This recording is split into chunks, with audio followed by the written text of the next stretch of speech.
আবার বাচ্চাটা মনে হয় ওর বাবার। হ্যাঁ, তো আমার বাপেরই তো। বিশ্বাস হয় না? সবাই একটু জিগায় দেয়। আর তাও যদি বিশ্বাস না হয়, আশেপাশে একটু চায়া দেখ কার পোস্টার ঝুলে। আলতাফ হোসেনের পোস্টার ঝুলে।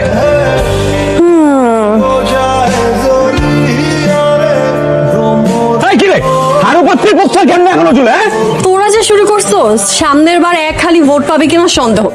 তারপর বাপ্পুতে মিলে গড়াগড়ি করে কান্নাকাটি। শুনছস কি কয়? এই সব পোস্টার চিট। সব পোস্টার এখনই চিট, এখনই চিট, এখনই চিট। এখনই সব পোস্টার চিট, এখনই। তোরা তাকায় আসছিস কেন? পোস্টার না থাকলে কোনোটাই থাকবে না।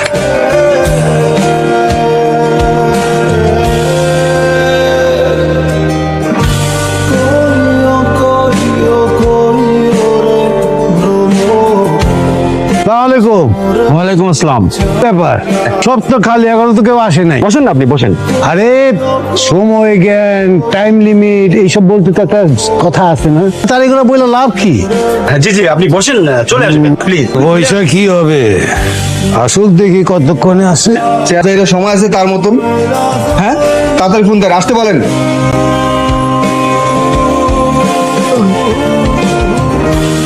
আরে সময় তো যায়, একটু কন্ট্রোল লাগান না কেন?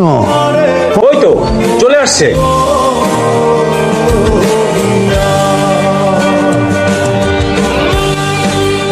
আসসালামু আলাইকুম। ওয়ালাইকুম আসসালাম। প্লিজ। Thank you. তাইলে দেরি করে আর লাভ কি, শুরু করেন। মিটিং এ আসাটা একটা ভদ্রতা, টাইমটাকে মাথায় নিতে হয়। আর এগুলো বুঝবেন কেমনে আপনি? এগুলোর জন্য পদ পজিশন বুঝতে হয়, থাকতে হয়। পদ পদবি তো জোর জবরদস্তি করেও পাওয়া যায়। মূল কথা হয়েছে গিয়া জনগণের ভালোবাসা, আস্থা, সম্মান, এইসব অবশ্য আপনারে বলে কোনো লাভ নাই। অন্য অনেক মেহনত করা দরকার। অবশ্য অন্ধের কাছে গাছের ফুল ওজা, মুরগির বিষটাও তা। আপনার কথা দিয়া চিরা ভিজাইয়া মানুষের দিলে পরে মানুষ খায় না। এর জন্য বারবার আপনার নমিনেশনে যায় যাইতে হয় এবং ফিরে আসতে হয়। জনগণ কি খায় না খায় সামনের ইলেকশনে টের পাইবেন। হ্যাঁ, আপনি যে নমিনেশন পাইতেছেন না, এটা শিওর? থামেন থামেন, এইবার নমিনেশন পাবো কি পাবো না এটা তো পার্টি অফিস থেকে জানাইবো আমারে, না আপনি তো জানানোর কেউ না। প্লিজ প্লিজ, আপনারা থামুন। আপনারা দুজনই হচ্ছে এই জেলার অত্যন্ত সম্মানিত ব্যক্তি, ঝগড়া করবেন না প্লিজ। আরে ঝগড়া কি আমি করি? যারা জ্ঞান বুদ্ধি নাই তারা করে ঝগড়া। আরে তো শুরু করেন, ফাউ পেঁচালের টাইম নাই।